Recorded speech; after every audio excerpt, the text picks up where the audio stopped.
What's up, everybody?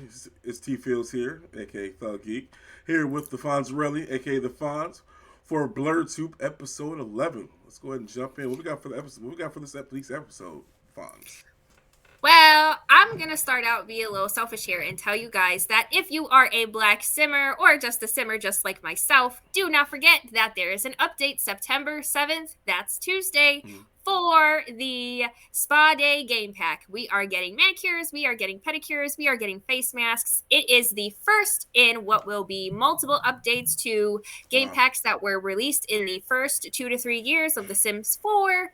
So if you have Spa Day, the update is free, but if you don't have Spa Day, you should definitely get it because it's going to be worth that $20 game pack now.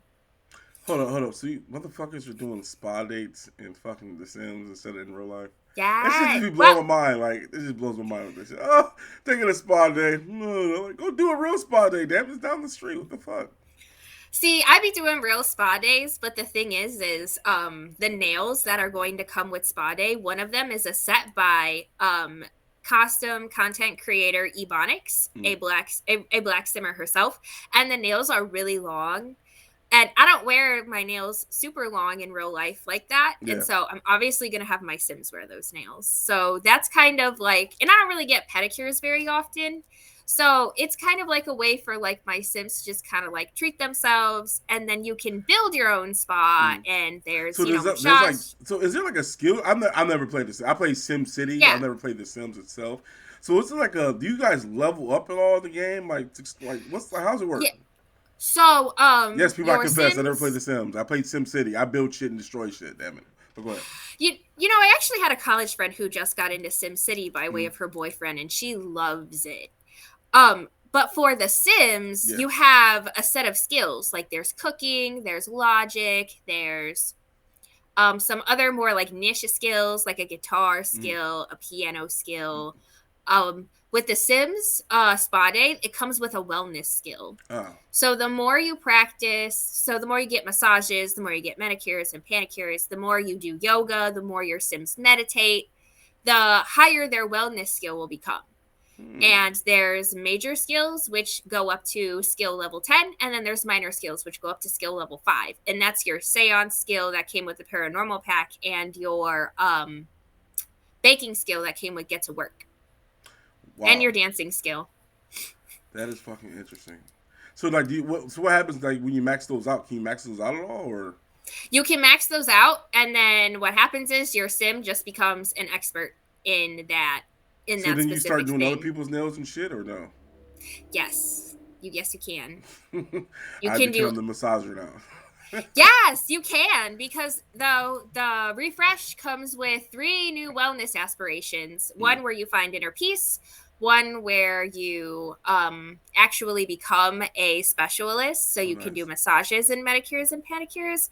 And then the other one, I think, oh, I forgot. I literally just watched the live stream today and I've already So forgot like, are it. you like chatting and shit while they're doing your nails and shit? Like you're just like tacking in the inbox at all, chatting? What's the interactions you No, can do? your Sims, the way they speak and Right? It's like socialize brum, brum, is brum, brum. Like it's like that yes, Rugrat it's shit. Simlish. Yeah. Yeah, Rugrats. It's a Simlish, so it's a combination of about 30 languages, like 30 real world languages into one. Yeah. So sometimes you can hear them say English words. My favorite phrase is "Bless up, dude." Oh wow. And so, because I mean, I've seen The Sims. I mean, it's been around for a minute, but there's also like a dark side to The Sims. I've seen too, Oh like the yeah, mods. I'm like, oh yeah. Some I of was those like, mods are yo, they get wild. I'm like, is this. they? For all intents and purposes, this is a mature Hell podcast. yeah, we grown as fuck. If you letting your Um, kids listen to podcasts, then that's your fault. So yes, so there are some very sexy, very provocative mods. Shit. There's a strip club mod. Oh, I've There seen worse than is that. I've seen worse than that. there's other mods with Yeah. very illegal sexual activities Yes. such as Yeah. bestiality. There's extreme violence mods where you can have gangs and do drive-bys. There's mods where your Sims can grow and sell cannabis and purchase other drugs and drink alcohol and get drunk. So are those like all like a There's private? It's like it's like a mod or is it like a private server where you do all the bad shit? It's a mod. Okay. So you put it, there's a specific mods folder in your Electronic Arts document section under the Sims 4, and you just extract them right into the mod folder. There's also a lot of mods just to make gameplay better and easier. Yeah. Like there's mods to improve the way the food looks. There's mods to control your pets because your pets are autonomous in the Sims 4. You could control them in Sims 1 through 3, but not 4 for some Like reason. make them attack people and shit. Yeah. Make them become like a Pokemon. Yeah, Bulbasaur, basically. you spit. Oh, that's crazy. Yeah. You can encourage your dog to breed with another dog or something like that. So there's a lot of mods for do you use far. mods at all? Are you a modder? Are you a modder person?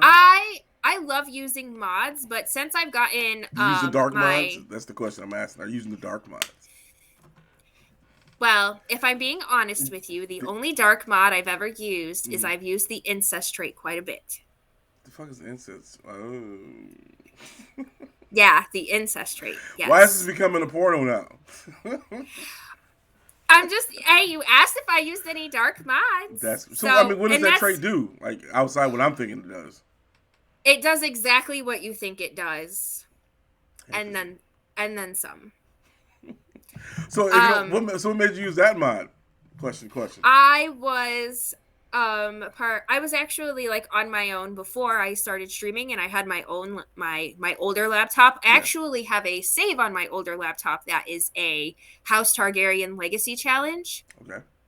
And so I decided that with this Legacy Challenge, because I was using mods, I would use strictly the incest trait, like as Targaryens do. Yeah. So you couldn't really like marry the siblings, like, but you could get them engaged, and then you had to like marry them at the arch. Okay. So a lot of times when I was having babies, like you would look at the family tree, and the baby that you just had would be on the brother's side and the sister side. So then when you marry them, that obviously like it makes like this little pink marriage line, and then the baby's right in the middle, which is perfect for me using that mod. But I currently do not use mods with my current laptop through BESN.TV, just because my laptop had been running so slow even when I bought The Sims and got it. And I just really wanted to see like what the graphics look like and how smooth it would run, just strictly the plain game, you know. And I love it, and I use it, and I don't really use very many mods like currently, just because I'm not really sure like how they'll interact or how they'll react to like being played on stream. I did. Like a mod night Monday. Can you create two different files for the game and all? And have your mod game and your regular game and all, or no? Yeah. Like... Is that way you can be like, yo, this is my mod world, and like this you do all your crazy shit stream, and then you have the perfect world where you just do you. So the thing is that no matter, like, you can have multiple saves with your Sims game. Yeah. But the thing is that your mods will always be in the game, even if you're playing on a vanilla save. So your Sims might go off, and words are hard. Sorry. So like, let's say that you have a mod where you have like a whole bunch of you have a save where you have a whole bunch of modded like crazy stuff in it. Yeah. Those mods can and will spill over into your other saves when you play.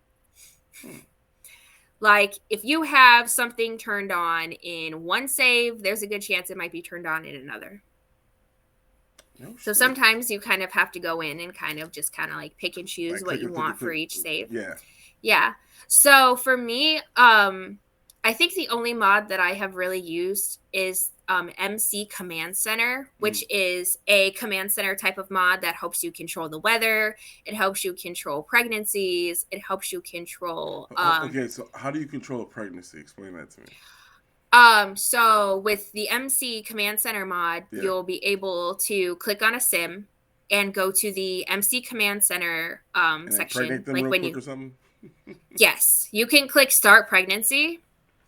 And you can also change how many days the pregnancy is. And you can also change how many children and what type of children your sim is going to have. What do you mean, what type? You want a fox creature or something?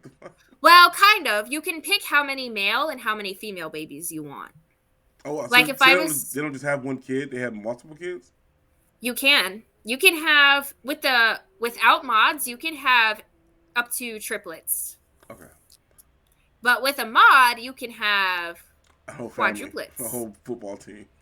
Yeah, you could. You could have somebody have like septuplets So or does it show like octuplets. does like their womb get bigger, or is it just the same womb still?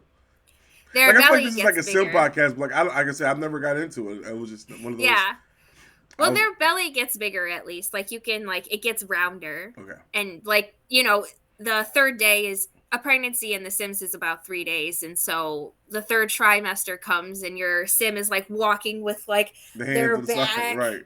Yeah, then like their stomach's all poking out. It's Wow. So what got you into The Sims, real quick, before we move on? Like what got you into it? What made you be like, I this got it. shit's what I want to be a part? I like this shit. I got into it actually when I was really young. I was probably about 9 or 10 years old, and my eldest cousin, who she's about 10 years older than me, she had The Sims. And so I was playing it. Well, my cousin was playing it so she could like show me like what it was. And I was Yeah. like, wow, this is like the coolest thing. Like I can make myself, I can make the guy in school I like, and we can have kids and we can have a dog because in The Sims 1, So it was pets like the came with the expansions base of the game. play world as a kid. That makes sense now. Yeah. So, but I only ever got to play it at my cousin's house. But like I always had a hard time navigating Sims 1 and 2 because I had a hard time reading the needs. I was 10, The Sims Right. is rated T for teen. So I had a hard time We navigating never it. looked at the age boxes. Come on now, Erica. We never Swear. looked. I never looked at them. But I loved it. Like, and then Sims 2 came about and I knew someone that had Sims 2, so I played it. And then when I got my laptop for college, I begged my mom to let me just have one video game I could play on my college laptop. I begged her, and she's like, "Fine." She's like, "What do you want it to be?" I was like, "The Sims 3." And she was like, "Okay." Mother, I must have The Sims. I must. I require the crab ragoon, but it's actually The Sims. Right. Oh, wow. I feel like we can do a whole podcast on Sims and just Sims and Thrones. We really could. And honestly, I have at least 1,000. I have almost 1,000 hours put into The Sims right now, and unfortunately, Is there like a Guinness Book Records for that shit? For the longest like hours of Sims? I don't know, but if so, I hope to break it. Hell yeah. Call them motherfuckers like, yo, who got the record on this shit, son? Maybe I'll hit up Guinness after Labor Day and see what happens. Hey, I mean, there's so many things you can go Guinness for that motherfuckers don't do. Like, oh, most bottled water drank. He drank 7. That's a lot. Christ. You be in fucking World Guinness record for stupid shit. Like, I mean, literally got like longest nose hair, like longest, like it's like whatever. Longest fingernails, longest toenails. Yeah. I don't get that fingernail shit. It's like too long of fingernails for me. I get that shit cut. Like I said, I get petties and manis. Yes, gentlemen, I get petties and manis because I'm a grown ass man. I'm a villain. That's why I get that shit done. But anyways, but no, like I can't sit there and be like, oh, my thumb is 18 feet long. That's fucking disgusting to me. I can cut this. I'll cut this off in your sleep. Oh my gosh, right? And then like, how do you wipe your ass? That's the thing. Like it's like how do you like? Maybe, I just wonder.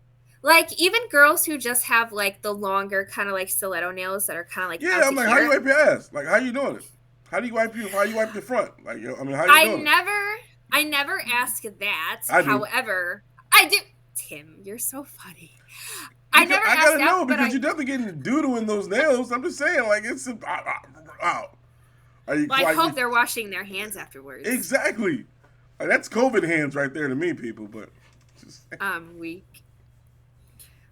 Ugh. Well, whether you're playing for 2 hours or 12 hours, unfortunately, if you are a Chinese kid under the age of 18 and you are watching this podcast over in China, I am very sorry for the restrictions that the Chinese government has implemented on your video game time, which is you can only play from 8 p.m. to 9 p.m. on Friday, Saturday, and Sunday, which means Chinese kids, due to the proclamations of the Chinese government, will only have 3 hours a week to play games. However, there there is an exception for national holidays when everybody is off. And it includes, but is not limited to, devices like PCs, consoles, and mobile devices. If you're playing games on your tablet, it probably applies. Gamers have to log into accounts using their real names and their real information so that the Chinese government knows whether or not they should be gaming online. And I didn't know that consoles were banned until 2024 in the country of China because they called video gaming a spiritual opium. Now, in the United States, and yes, I am going to give the American perspective here for a moment because that is where we live. Fuck yeah. Fuck yeah.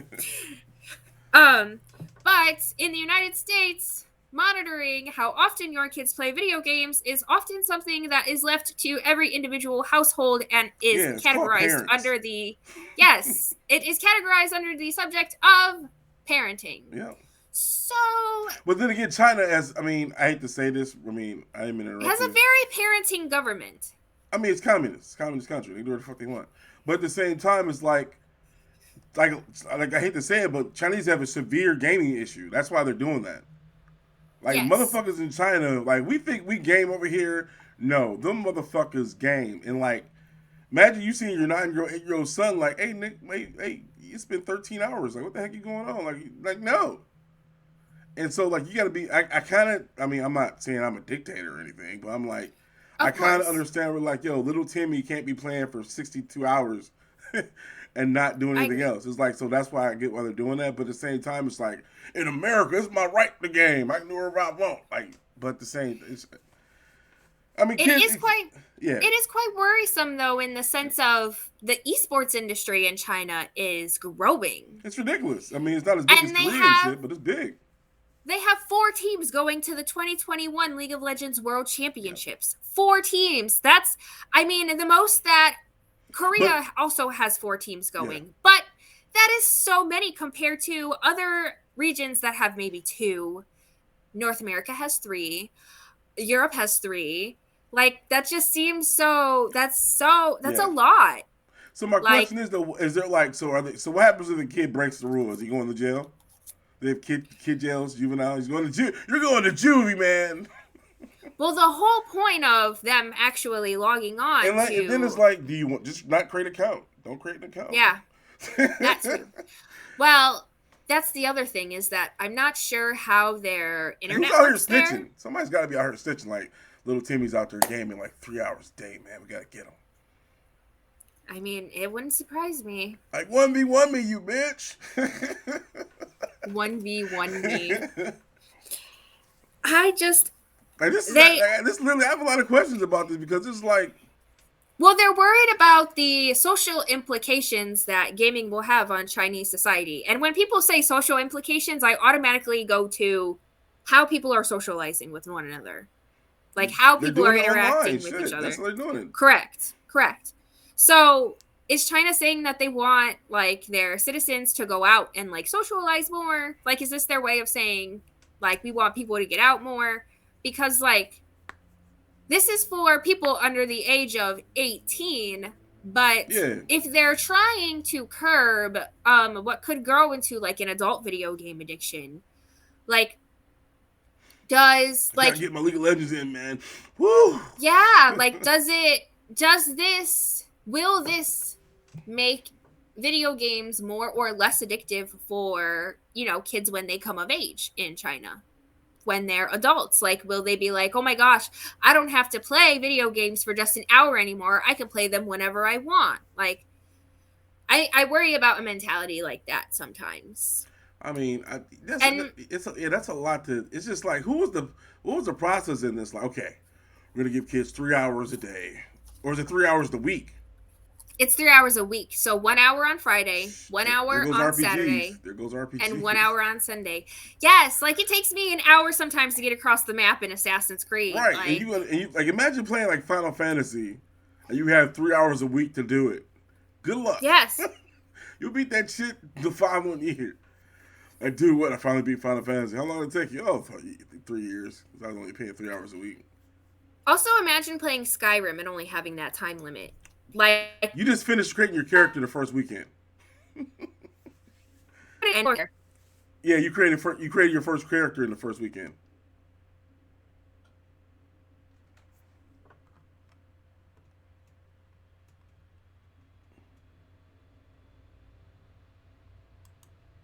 There you go.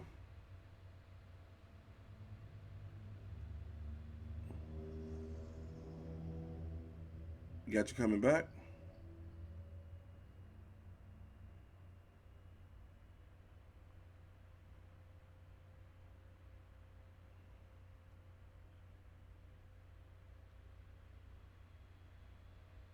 And you should be coming back. What's going on? Are you serious right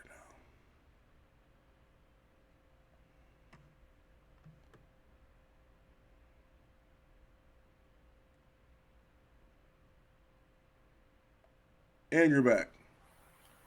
What do you mean? And I'm back. Well, you were gone. Yeah, that's why I don't know what happened again. I'm like, sorry about that, y'all. Like, it did it again for some reason. Yeah, that's pissing me off. I don't know why it's doing that. We are having hardcore technical difficulties this episode.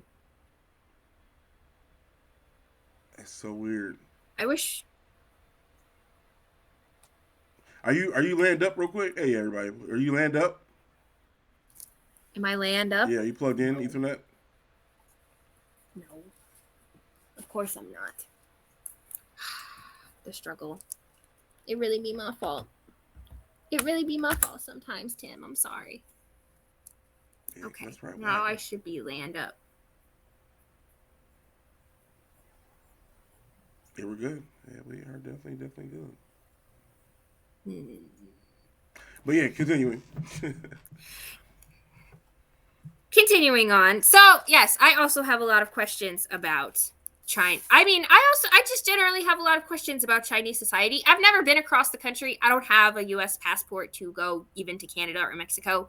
So, like, what seems strange to us in the United States, I know, like, is probably very common in, you know, there, like, where they live. Like, oh, like, you know, stuff like this is normal for us. But it's like, I just wonder, like, I just wonder what kind of societal or, like, social implications they think there will be. Because everything that I've read about this, they never touched on that. It felt like a PR talking point in a way by the Chinese government. Like, we're just worried about the societal implications about young people video gaming. And it's like, are you worried that, like, young people are going to have social problems? Like, right. I don't know. Like, it just, I don't know. It's one of those things.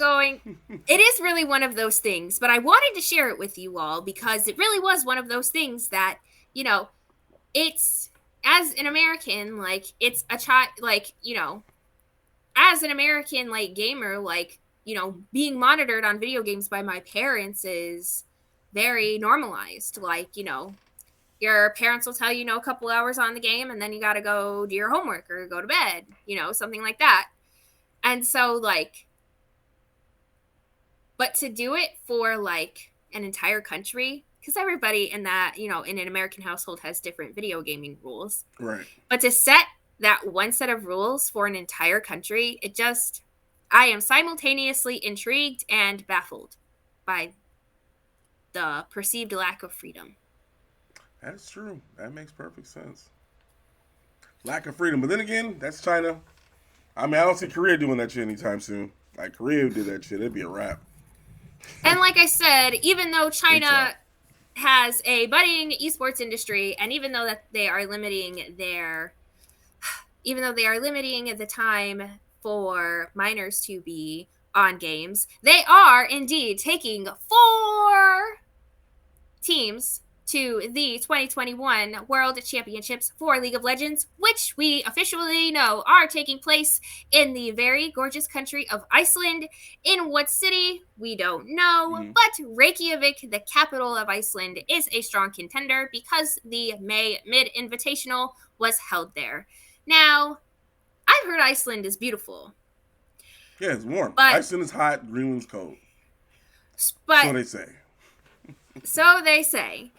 So will this impact the way esports events are handled in the future? Will there be more esports events in general in Iceland? Like, they pick Iceland because they said like I said in the last episode, that they wanted a place that would give them the most accessibility to all of the players being able to attend in person. And that yes, and that includes the 3 Native American teams that are officially going to Worlds, which are 100 Thieves, who will be going for the very first time, Team Liquid, who have been there before, and everybody's favorites, Cloud9. Cloud9, hide on Cloud9. That's gonna be awesome. That's gonna be an awesome event. Yes, and in case you are unaware, Worlds always takes place sometime in the month of October, and you can always watch them on Twitch or on the lolesports.org website. That's gonna be a fantastic good time. I'll make sure I'm gonna check in on that shit too. Even though I'm not a big LOL player or Dota player, that's where the big money is for esports. Is that, like, you have fighting games. Like, basically it goes your MOBAs, and then it goes your FPSs. Like, I mean, Counter-Strike is still making good fucking money. Rainbow Six is making money, and then your fighting games. So, Counter-Strike Global Operative, is that what it's called? Yeah. Counter-Strike Global Offensive is very popular and very fucking old. very popular, but it's also so popular to the point that the FBI is also investigating, like, a betting ring around it. Yeah. So that's esports betting grew. That's why Vegas is the #1 esports location, because Vegas love esports, because unfortunately these older gamblers are dying the fuck off. So guess who the new gamblers are? Our generation. I mean, the new gamblers are gamers. Yeah. So they're like, yo, we gotta put money where it's going. So that's why they have all these esports studios and, future cabanas and shit going out there and stuff. But it's like, I mean, it's gaming. Like, the parents are dying off. Our parents are dying off now.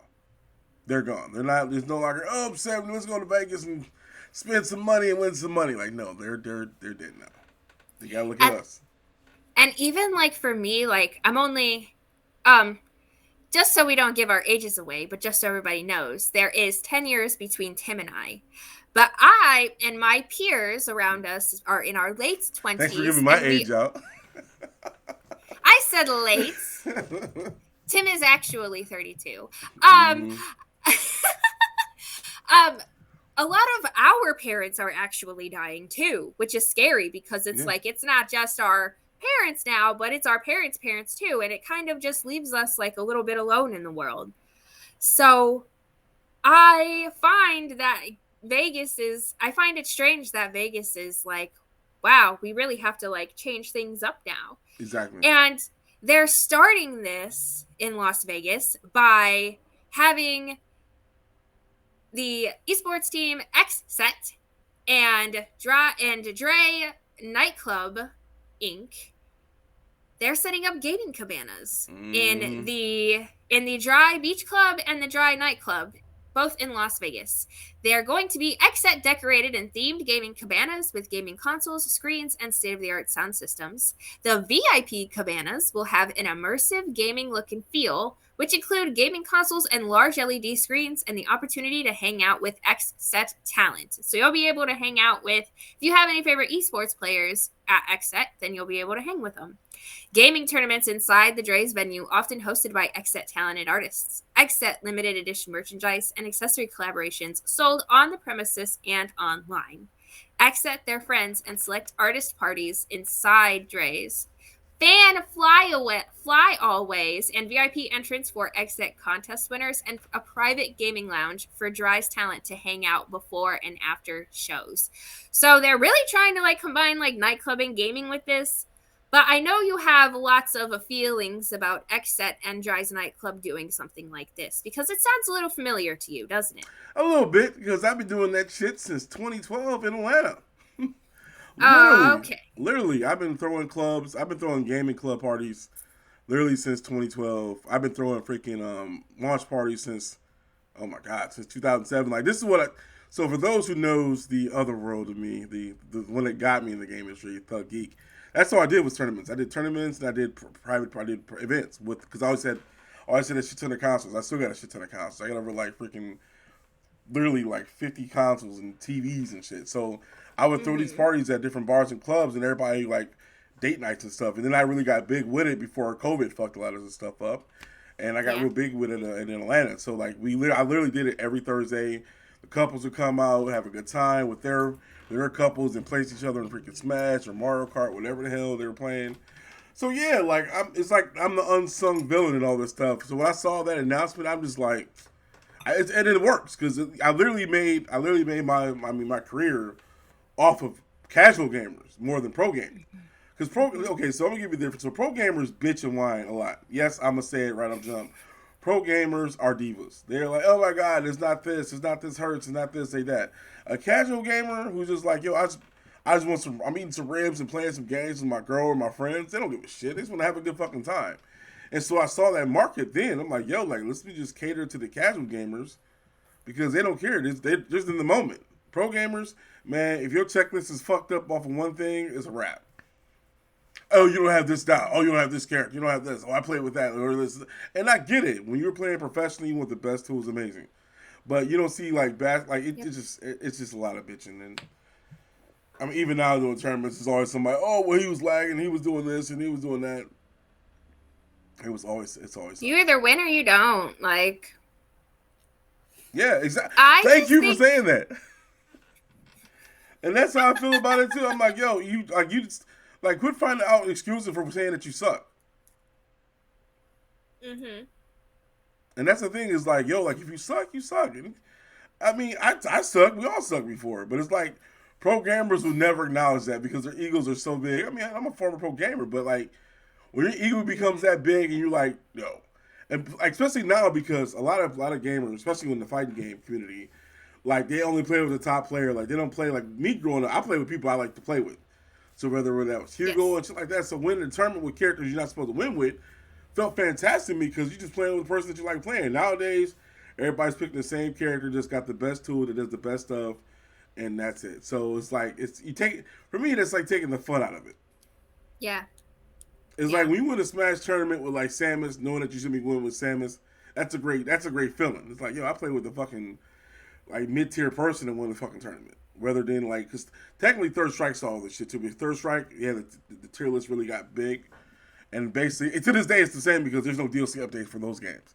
So basically you saw a lot of Chun-Li players, you saw a lot of Ken players, and you saw a lot of Yun players. And Ken is still my top player in Third Strike, but I also play with Hugo too. And I won tournaments playing with Hugo. But anyways, it's just like to see XS do this shit. I'm just like, oh well. Once again, there's another thing that T Fields has done and doesn't get credit for. Yay. As it goes with all black creators. Well, I can get mad because, I mean, Exodus got a lot of black people on the squad over there, though, so I really can't get mad about that, too, but it's just like... Right. But it's like, man, you thought of it. Right, exactly. Yeah.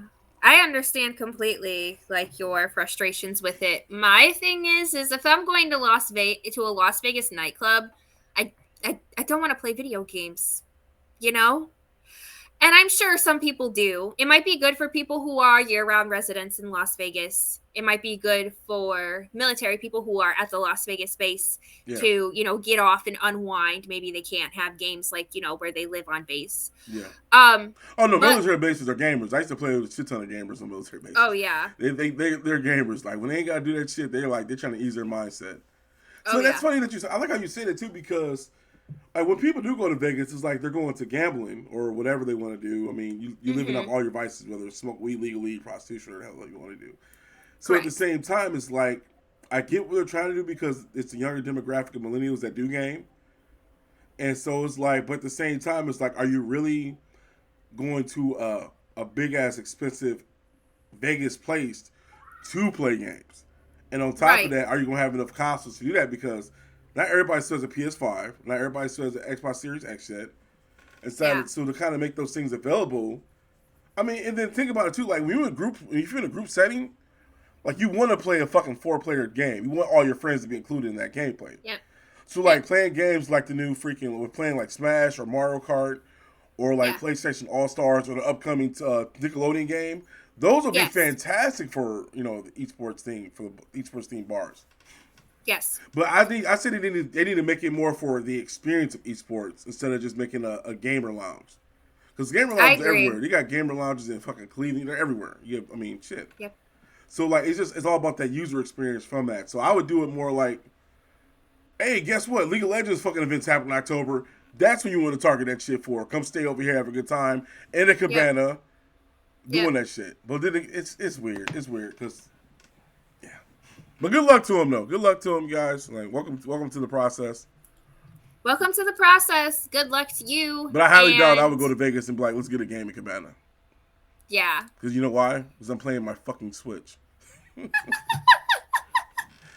Even I think just to hang out in them and just play like a handheld or something would be cool. I mean, I just remember going to the club when I was in college and just sitting down like with my drink and playing my 3DS. Like, you know, when a song I didn't want to dance to was on. Yeah. So I can see me doing something like that. Mm-hmm. But I would just hate to be in the middle of like a Mario Kart race and then my jam comes on and I'm like, I want to go to the dance floor so bad. Right, but I'm in the middle of Mario Kart. Who's twerking the Mario Kart? Like, come on now. Right. Dun, dun, dun, dun, dun, dun, dun. Oh my god. Yeah, because I used to play my PSP. I used to play my PSP in the club. I used to have fucking my PlayStation. I had all my different peripherals I would play in the club. Like, what are you doing? I literally had a chick one time like, oh my god, you come to the club and play video games? I looked at her in her face and said, hell yeah.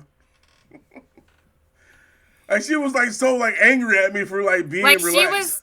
She was like offended on your behalf. Exactly. Like, I'm like, why are you pissed off? Why are you angry? Why are you mad at me? Right. Or I am literally just chilling, ma'am. Like literally the whole night she was like following me like, how dare you? Like, I'm sorry, am I ruining your night with my right. with my fucking introvertness? Where are your friends? Right. And that's the thing, like we're still drinking shots and shit, we still having a good time, except like everybody else you just have your handhelds in your other hand. Exactly. In the hand you're not drinking with. I mean, literally, like she was literally coming down the whole night, like, ugh. I'm like, do you want to talk to me or something? Just talk to me. Ugh.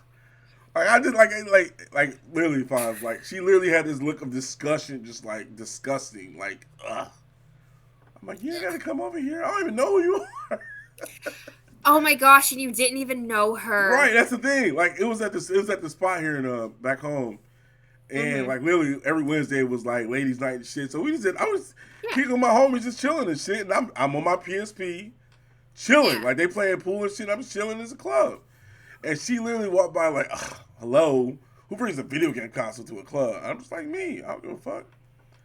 It's me, the fuck. Right. And first of all, I just want to let you know that I did not tell your age. You definitely told your age by saying you were playing PlayStation Portable in the club. Oh, yeah. Oh man, when I play my Game Boy Advance SP, PlayStation, PSP, yes. Like I love all that shit. So yes. Yep. I mean, I probably was the first person that put porn on the freaking PlayStation Portable too. Ooh, you're so raunchy. Yeah, I did it too. Then I would wear it as a necklace because you know, I got $300 necklaces on. I'm like, I got a PSP and I got porn on it. Say something to me, and people would just clown. They're like, what the hell? But yeah, I'm professional now. That was in the younger days. Right, when you were young and crazy and didn't have to worry about your image. Image, investors, everybody else. Speaking of which, I do want to do a topic one day talking about VCs and the esports realm for black people because, I feel like that needs to be discussed because it's not the same level field for black people and people of color than for the other people. I'm just being real with you. It is not the same field. Because if I was I hate to say this being real, but if I was a white company or Asian company, we would get funding left and right for the same shit. You can literally tell a person that, we're exactly this, and they're gonna doubt you because you're a person of color. Yeah. You like, I'm exactly that.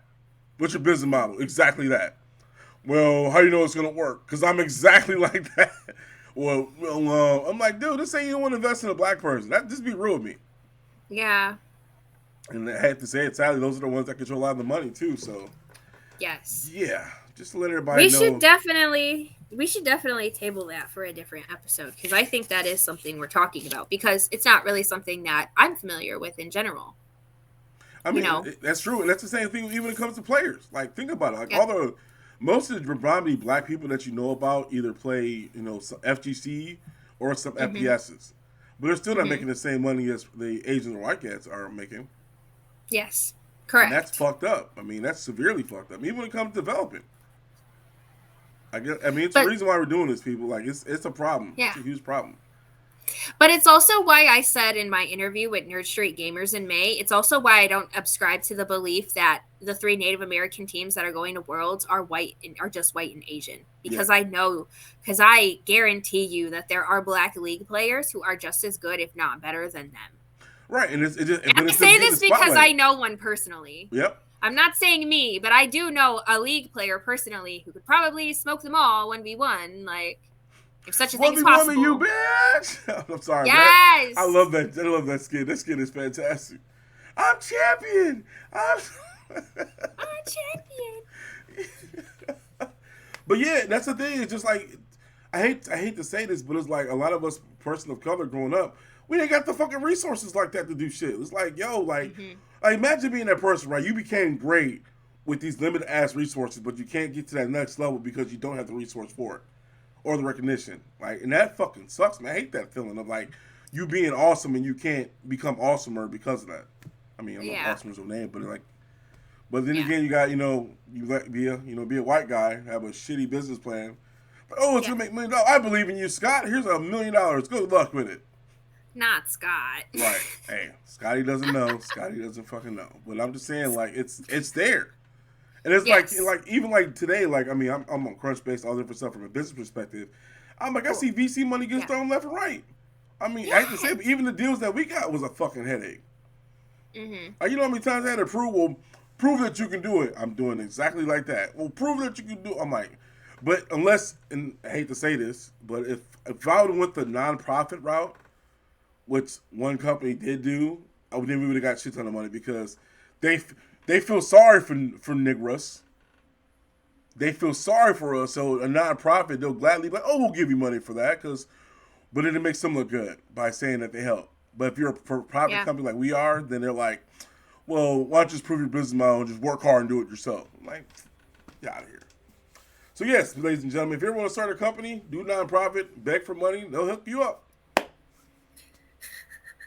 I'm sorry, I don't know if I went on a tangent or rant there, but I'm just saying, but that's how fucked up this industry is, y'all. Like, it's not just apples and oranges. Like, gamers are still racist. There's a lot of racist industry in here. A lot of us don't believe in people of color, so it's there. And I'm not trying to be a negative dancer or anything. I'm just giving it to you one-on-one, y'all. It's ruining these streets. It is real in these streets, and I'm going to tell you how real it is because Brendan Green, the creator of PUBG, actually has officially left Krafton, the PUBG developers, to pursue ventures with a studio called Player Unknown Productions. They were a small studio that was a part of Krafton, and it was originally like a sub studio under the PUBG Corporation. But it's splitting off to explore, and I quote, systems needed to enable massive scale within open world games. Now, they teased a game in December 2019 called Prologue and have yet to release it over the last 2 years, which is fine. I mean, nobody wants a crappy game. So take all the time you need. But at the same time, how is it so easy for... Obviously, I know why. But how come it can be so easy for someone to split off a sub-studio and be like, this is going to be its own independent studio now? Oh, very easy. I mean, in Atlanta, freaking Hi-Rez did that with Skillshot. Hi-Rez Hi-Rez did that with Skillshot. Hi-Rez was usually just one department that had everything. And then other different studios split off because of that. And now Skillshot is its own entity, another company's own entity now. But they all started as Hi-Rez Studio. Like, I used to love Hi-Rez because Hi-Rez made a game called Tribes. I was a big Tribes player back in the day. And then they found a formula that works where they're like, we can just copy other games and go, but that's, oh my God, that's a server the other day. But then they found a formula that works for them where they just copy other popular games and just make money off of it, which is genius. It works. So the C studios do that. I mean, it works. So like I feel bad for the cats at PUBG because PUBG was the first battleground type game. They did everything, and Fortnite was never meant for that at all. But Fortnite, I mean, they saw that. Right. They saw what they could do with it, and they rechanged Fortnite. And that's why Fortnite blew up, because they literally copied freaking PUBG's business model. Wow. Yeah, and then it was on their servers. Like literally, they copied it chain for change. Fortnite was really supposed to be a strategy game where you protect your fort at night. Oh wow. Yeah. It didn't become like PUBG until they saw how popular PUBG became by being an open world battle game. They're like, we can do that. And remember, Epic Games made Gear, so they've been in this world. So Yes. they have the team, they have all the resources. PUBG, indie game, making it winning. They copied the formula, did it for Fortnite, and Fortnite is where it is now. Where a 17-year-old kid can make millions of dollars playing fucking Fortnite. That's a lot of money. Yeah, and they made it free to play. Fortnite was usually it's still the trailer that's on the internet too that showcases like them building a fort, protecting the fort at night from these creatures and monsters, and you do that as an RTS. That was original gameplay of the game. I did not know that. Oh yeah, girl, it's some secrets out here in the gaming world. I mean, as we saw with the whole Activision Blizzard shit, which is kind of getting swept under the rug, if you notice. Have you noticed Yes, it I getting have. swept under the rug real quick? When I they announced can't Vanguard, they announced Vanguard, and all of a sudden, nobody's talking about these motherfuckers doing this crazy sexual harassment shit no more. Yes, I did find that to be very intriguing. Because you're on top of this shit. You were covering it. I'm like, I am, and I can't help but wonder if I will probably have to look at the Los Angeles Times and the San Francisco and like San Francisco and like Bay Area papers because I'm sure they're covering this. But Kotaku, Polygon, your Gamer PC, nobody is covering that right now. Nope. It could be because they are sweeping it under the rug and trying to push Call of Duty Vanguard. However, trials like this do take a while, so filings and court proceedings may be going underway, and there may not be anything new to report right now. Girl, they were still talking about OJ to OJ. Come on now, stop. I already know what Activision Blizzard did. They ain't fucking slick. I know exactly what the hell they did. They was like, yo, you still want review copies of our shit? You still want to talk about our shit? Then guess what? Stop talking about this shit. Mm-hmm. Like our president resigned. Now fuck off. Like that's literally what they did. And I hate to say it like that, but I won't stop talking about this shit. I just want to make sure people notice that. I noticed that quick. I'm like, the minute they announced Vanguard, all of a sudden, oh, the new Vanguard. I'm like, hold up. This company has a severe. Somebody's dead, people. Somebody is dead from this shit. A woman of color is dead. Right. But as soon as I hear Call of Duty Vanguard, all of a sudden it's like, shh, it's okay. Everybody opens their mouth for Blizzard's dick. Like, yep. Oh, wow. Right. That was poor choice of words. No. Say how it is. Say how it is. They immediately started sucking on the teat. The Vanguard teats. Like, think about this shit. It was shit in the news every week since we started talking about this. Yes. I mean, the minute Vanguard announced, it went. We spent 3 episodes talking about it. Yes. We spent 3 episodes talking about it in some way or another. And it was wild. And like in some ways I didn't really want to make the podcast like all about that, like going forward. So in some ways, like in my personal responsibility, like I did kind of take a step back from kind of like consuming all the news about it, just because not only, did I want new content for the podcast, but it's also just so exhausting and so draining to read about all the time, because I know that I knew that if I, got a job in another place of the video gaming industry, this could very well happen to me. Yep. But now it's over here like, whistling. Like, oh no, nothing to see here, people. Yeah. I'm like, really? Like a new Call of Duty? All right, well, who cares? It's all in the workplace. It's just sexual harassment. Like, no, somebody's dead, y'all. Somebody's dead. That's the thing that really bothers me the most about it, is that somebody is like dead, and Blizzard Activision wants to say, well, it's not our fault. Well, you certainly didn't help her. Right. There was certainly no professional support. None. And it was more like, well, guess what? We got to do Call of Duty again. Oh, yeah. It's like, no, somebody's still dead. You still have the Bill Cosby room that you guys called it. Like, you're still doing some freaky ass shit. But new Call of Duty out. There is the man that they named the Overwatch character McCree for, they are actually going in and taking out all of his namesake Easter eggs from the games that they have created, which is, while a step, is definitely not enough. Why is it always everybody does everything but the problem? Like, where? Like this Well, is. it's the. You remember when Malcolm X said that they'll change our street signs to name after us. They'll change our buildings to be named after us, but they'll never change the system. That's exactly true. That's.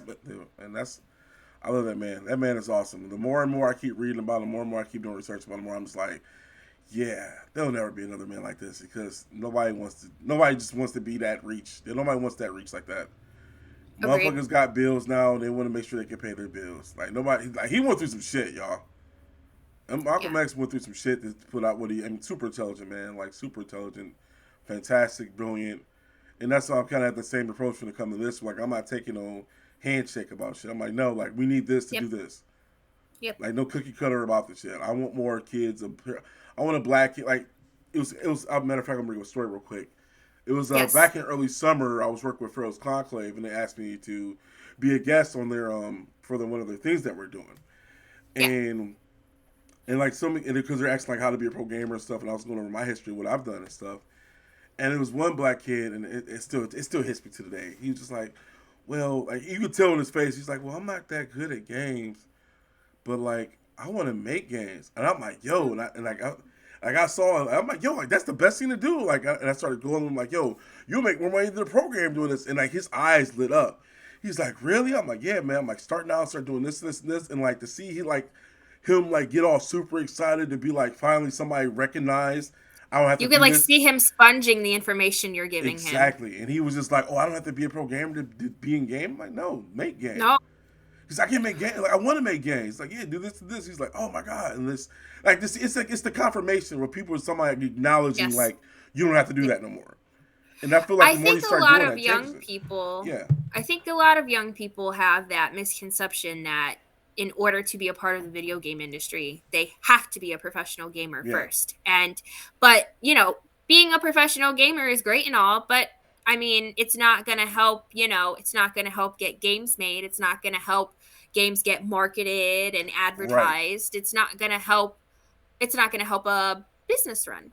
And that's what I want to, and that's what we're doing here at BSN, especially with our other part that we're going to launch too, is that we want to guide that person that's like, yo, you can do this and this, because even if you're a pro gamer, the pro gamer still needs support. The pro gamer still needs marketing. It still needs this. It still needs this. Like everything's a circle. So even if you're a developer still needs this person, this person, this person. Even if you're creating your own gaming company, you still need this person, this person. So it's like we're trying to teach like you still need a team. There's no, I mean, I hate to say that, oh, there's no I in team, but it's M&E, but you need that in order to succeed in this. So that way, like if you want to be a developer, guess what? Start your little 4 or 5 person studio, not little studio, but start your 4 or 5 person studio, grow it, and guess what? You're making money with the people that you fucking love working with. So you have, for example, you could have your person that wants to be marketing. Hey, I love marketing. Let them do the marketing PR. I love coding. Let the person be one of the coders. I love freaking UI. Let them be the unit. Like, guess what? 2 seconds later, you're like, oh, it's 4 of us. Yep. Boom. Hey, I love business. I'll be the CEO. You be the creator, create everything. You guys work on it. I'll push it. Done. Yeah. And it's stuff like that makes it grow. But people, if you don't have anybody to believe in you, you're not going to do it. And that's the problem. Nobody believes in the person to do it. Correct. And that sucks sometimes. Doesn't it? That sucks. Speaking of believing in people and believing in yourself, this week's episode of Marvel's What If is titled, What If Doctor Strange Lost His Heart and Not His Hands? Showing an alternative timeline where Doctor Strange harnesses the sorcery magic he uses to be able to manipulate an eye artifact to be able to go back in time and try to save his love, Christine. And I gotta tell you, folks, it is arguably the saddest of the 4 What If episodes that they've put out so far. Yes. Last week was sad. This is so much sadder because it gives you an existentialism. It gives you an existentialist idea of what if you tore apart your reality so hard that you were the only person left in it? Right. And then on top of that, so one thing a lot of people do, I don't know if people caught this in the episode, but they establish what is called absolute point. That no matter what you try to do, this person has to die. It's like Spider-Man and Uncle Ben. No matter what world, universe it is, You have to have this Uncle Ben is absolute always point where dead. it makes that character become that character. Yes. Like That's like Stephen Strange, Batman's parents being dead exactly. all the time. Yep. Like it's an absolute point. So I think that even though like all the what if stuff is canon right now with all the multiple realities going on, they established this for a reason because they're like something's going to be happening in the next Phase 4 where it's an absolute point. Yes. Like they've done it with Thor and Thor 2 where Thor mom died. They did it with Mm-hmm. I mean Doctor Strange with because remember she's still alive in the MCU universe, but they made it like if she Yep. dies, like this doesn't happen. And Not so only is she alive, but they are also exes in the exactly. MCU. In What If, they are not only together, but they are very much in love Yeah. too. And And so what? go ahead. Go ahead. And so And so like when it comes to it's kind of what happened with last week's What If with Hank Pym. Hank, it's a loss. Like loss, it leads people to drive. Like that's why villains become villains. Like they have the one bad day, and both of them they had their one bad day. With Doctor Strange is like he was doing it from a good cause, but like when you're using the freaking Infinity Stone, and the Infinity Stone can't change it, guess what? You can't do it. So it was smart. What the ancient one did was like, yo, I threw this dude in the past, I threw this guy in the future. Boom, different points. Let's keep it moving. But as he kept absorbing all the different powers and stuff, like it's like, bro, like you did this yourself. And the funny thing is, the Watcher was like, yo, son, I might have to jump in on this shit, but we got this thing. And this is the first time anyone in the series has acknowledged the Watcher and been able to see him and sense him. And I find that intriguing because is he getting closer to interfering with something? That's what I feel like it's going to happen. Like I feel like they're building up to something where he's going to have to interfere because even in the comic, like they'll actually show his presence. Like people will feel this presence. Like yo, like what happened there in Civil War, where it's like something that's real big, where he's just like, oh shit, everybody's like, oh shit, Utaya, the Watcher's here. And so literally that was dope that Strange recognized. I mean, then again, Strange Magic's like even he like at the end he's like, bro, I want to do something. Like I'm thinking about even breaking this shit. But guess what? Your universe is just gonna have to die. This is your fault. He's just basically is like, don't you think I want to help you? He said I can't, and he basically just told him like, you. It's like you made your bed, you lie in it. That's what happened. Right. It's like it's a wrap, son. Yeah, and I think Jeffrey Voice being the voice of the Watcher is perfect because he has, even though he's not Morgan Freeman, he could be a very great narration contender to become to be like the next Morgan Freeman, but in his own way. Right. And I thought this about his voice when he was on Westworld, playing Bernard. Yeah. Like he has this deep voice, and when he narrates in What If, it just automatically pulls you in. Like that intro will always just pull you in. And then the beginning of every episode pulls you in even further because it's like, man, I'm excited for What If. And then you hear Jeffrey and you're like, oh man. And then he starts the episode, you know, and he starts showing you the universe, and he's so poetic and he's so like articulate. I love that. It's Jeffrey Wright, man. That's what he do. That's what he does. That's what he does. I mean, I love Jeffrey Wright. I mean, I don't know why I haven't finished this last 2 seasons of Westworld. Like, what the hell's going on? Like, I finished season 1, but I haven't finished season 2 or 3 yet.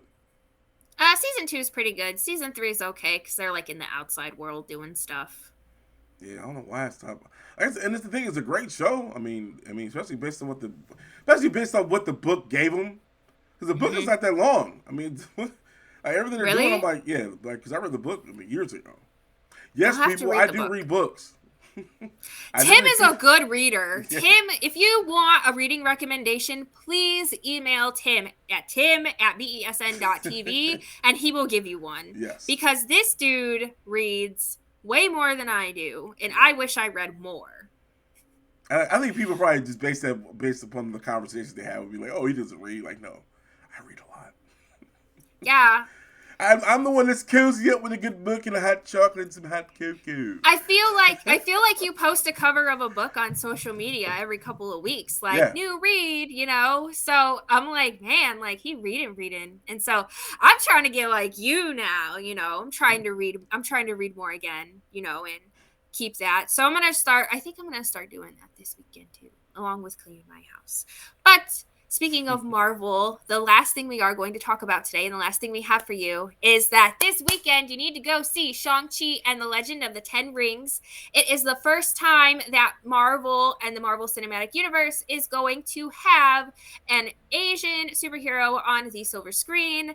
And so I am down for this representation because we at Black Esports Network, we know that representation freaking big matters. time. So please go to the theater and drop that money in the drawer and put that money in the box office so that you can tell the bigwigs in Hollywood, hey, we want to see more superheroes of color because Tim already has and I'm going to. So tell us your best spoiler-free opinion about Shang-Chi and the Legend of the Ten Rings. Spoiler-free? Yeah, so I'm gonna keep it. I can definitely keep it spoiler free. So Yes. this felt like original, like a very original film. So like, if you were a big fan of Blade, like if you like the movie Blade, if you like freaking Rush Hour, and if you just love Asian culture, like this is a great film. Like it's literally a good film. It's got some. It is a little long because there'll be some points you're like, yo, they could have got that shit over a little bit while ago. But they're just trying to extract, because especially when it comes to the fight scenes and the storytelling and stuff, like it's literally like watching a Sunday Asian foreign film flick. Like it's fantastic. But I would let you know right now there is two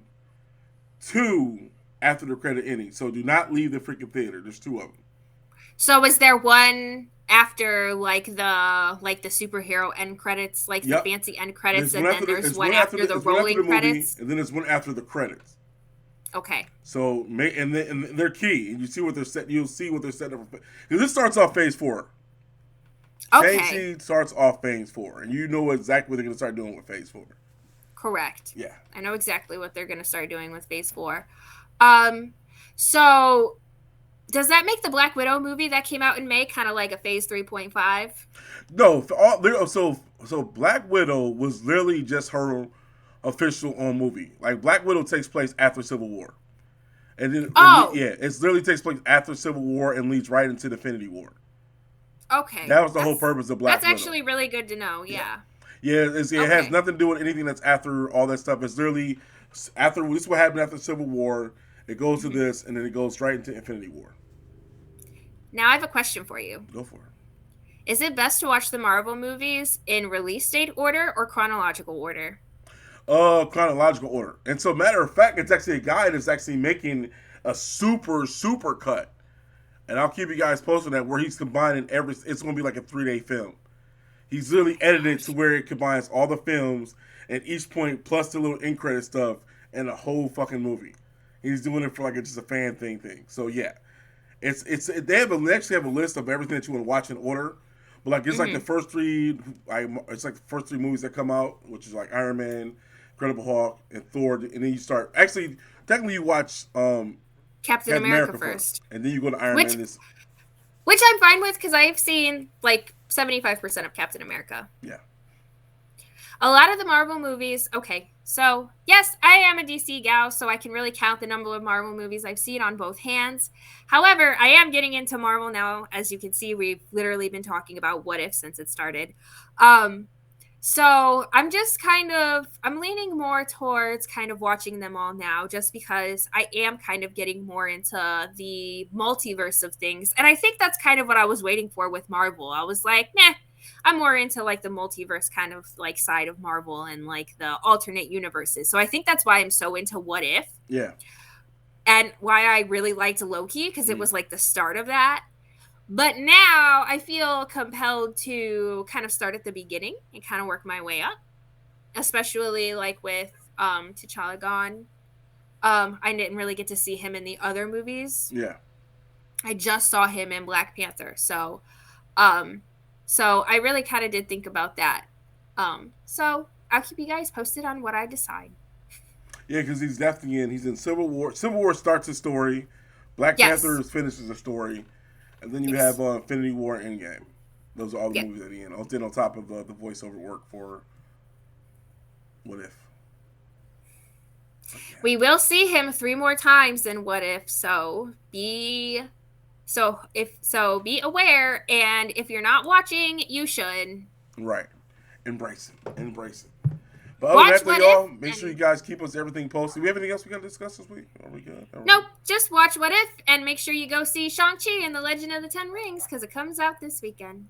Yep. So, and definitely we're going to get ready to, we have one more week of tournaments and we're going to start switching over for the fall gaming series because fall is here. It's coming. It's September, y'all. It is right around the corner. So, other than that, it's your boy T Fields here, aka Thug Geek, here with the Fonz. It's BlerdSoup. Hope you enjoyed your cup of soup today, and we'll see you next week.